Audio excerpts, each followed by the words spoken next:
So let's talk The Most Dangerous Game. Basically, if you haven't heard that movie, allow me to elaborate. That movie basically takes the premise of rich, kind of privileged people who kind of are bored of their life and want something a little bit extra. So they basically, somehow, they kind of kidnap some unwitting volunteers and essentially hunt these guys down for sport. And we've seen this kind of premise play out in various movies. Since that movie first came out, we've seen it in things like Hard Target. I recently reviewed Slave Girls Beyond Infinity, which had a kind of similar premise. And now we have another movie with this one, Final Girl, which is a 2015 movie starring Abigail Breslin. Now, Breslin plays Veronica, who we see is, from a young age, is basically tutored by this mysterious guy played by Wes Bentley in the ways of combat, espionage, survival tactics, and basically it looks like it's some kind of vigilante operation. I'll come on to it, however, again in just a minute.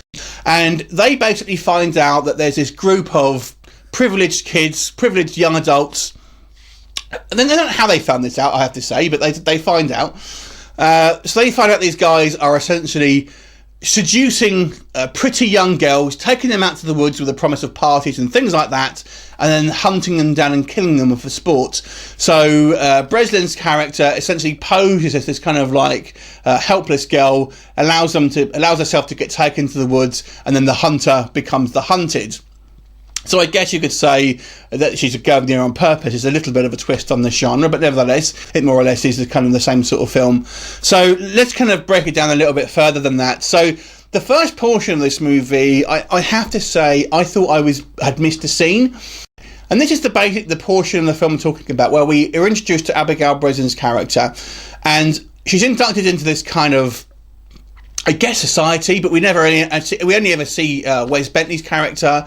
But I have no idea, absolutely no idea why this is happening. Why is she being trained in this? For what purpose? By who? What's the end game? We absolutely have no idea. And this is what I mean. I thought, have I missed a scene here? Have I not been paying attention or something like that? It's alluded to that there's kind of some kind of organisation behind this, but we really don't know. And I found that very frustrating because it left me thinking about this film with more questions than answers. And I don't know if there's a longer cut of this movie, but to be honest with you, I found that poorly executed, because it doesn't make sense when you think about it. For some reason, they're just randomly training a girl for no apparent reason, and then they just happen to find this group of psychopaths, which I'm assuming the police have no idea about, so we don't know how the hell they've managed to find these guys. And then essentially it kind of goes into your standard hunter becomes the hunted scenario. So with that in mind, it really isn't a lot of plot here. That really is just the plot. So that's going to be one of my criticisms with this movie. I have to say, though, on a plus point, I thought Abigail Breslin makes a likeable lead here. She does do a good job of giving us both a vulnerable performance and a performance where, this girl can kind of take care of herself and is quite a strong character and a manipulative character as well. And basically, Bentley's character is this kind of mentor. He doesn't get a hell of a lot of screen time.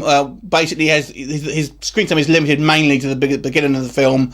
But he's kind of this brooding guy, which is kind of what he does, I suppose. But it's just frustrating because we just don't know what his deal is, unfortunately. But that's a script issue more than anything else.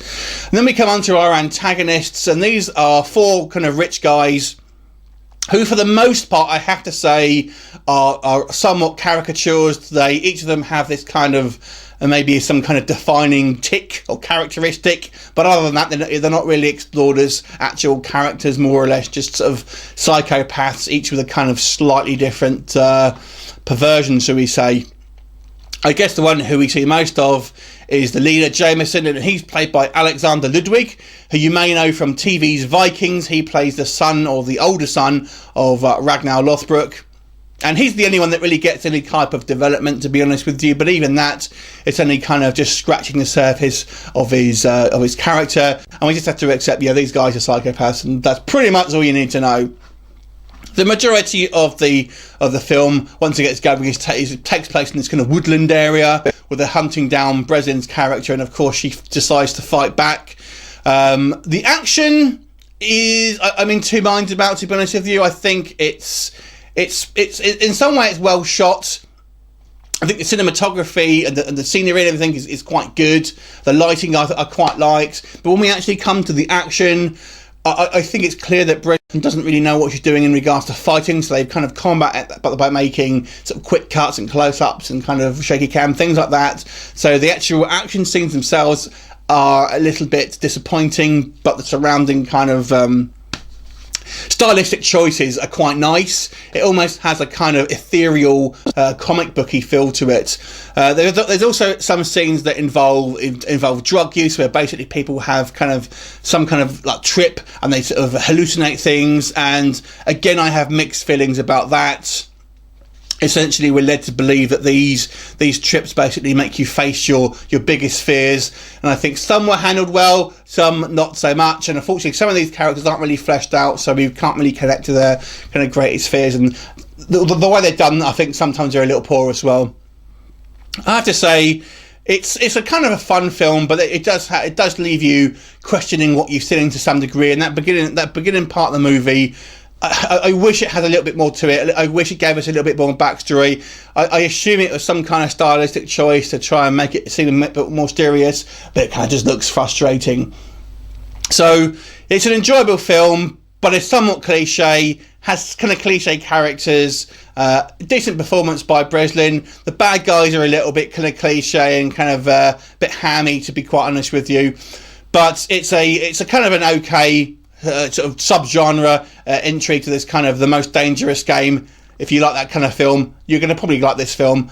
But if you wanted anything with a bit more meat on its bones and a bit more to it, you're going to be a little bit disappointed. So I'm going to give this movie a 4.5 out of 10. Have you seen it? What did you think of it? Leave me a comment, and I will look forward to seeing you next time. Bye for now.